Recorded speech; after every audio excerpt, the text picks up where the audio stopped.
All right, it's a polio-like disease that's on the rise. We've been hearing a lot about it. It's called acute flaccid myelitis, AFM, a rare condition that mostly impacts children. And this year, 80 confirmed cases in the U.S. We have an expert here in the studios to talk about it. Now, it's very, very rare, Doctor, I know, but it's something that people are concerned about because of the symptoms that you can have. Dr. Lee Fireman with MedStar Health is here to talk to us about it. What are some of the signs and symptoms? Because people hear about this AFM and they're terrified.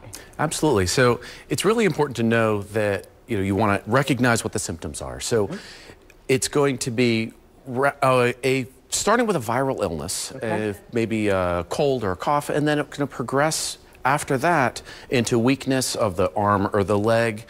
And then that's going to cause maybe difficulties with walking or moving. If this doesn't happen rapidly to the extent that you're all of a sudden going to have those symptoms, it's going to start with weakness, tingly, and then those would be symptoms that the parents would want to make sure that they talk to their doctor and find out if there's any concerns.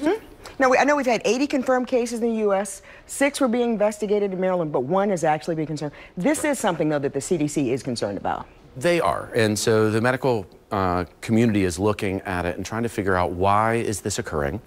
And it's important to identify it from other reasons of both having fever and being sick, which could just be a viral illness, or is there other reasons why there's some weakness. So if there is problems or concerns, you go to your doctor, and then if this is going on where you have true paralysis, then you'd end up at a referral center in one of the hospitals, and they would need to then test and make sure that this is not a treatable cause, but one of the other reasons that you could find weakness, there's some treatments for. This is not polio.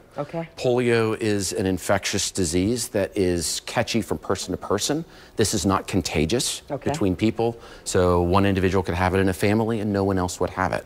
Now, in some cases, it's worse than others, though. Some people recover from it, others don't, right? Absolutely. So it could just be a mild weakness. It could go on to progress not only to not being able to walk, but even going to the breathing muscles. And then that would be something where it's more severe and they'd be hospitalized, but you'd then be in the hospital that they would recover and improve, so that hopefully there may only be a remainder of some mild symptoms. There's no treatment for this. This is one of those illnesses that we want to make sure that we're trying to figure out why it's happening, and so then maybe there can be a cause that's identified. There's been question of, is this an infection that's contagious or caught? But that also hasn't occurred. They've seen that there's patterns of an outbreak, that it's happened in alternate years. It's only really been tracked for about 4 years that we've identified that it's around. And keep in mind that this is rare. We've only seen, as you said, 80 cases this year across the country. Compared that to influenza, where we've already had over 20,000 cases of the flu. All right, something that you need to be on the lookout for. Doctor, thanks so much for coming in. Thank you for having me. We're going to have much more information on our website.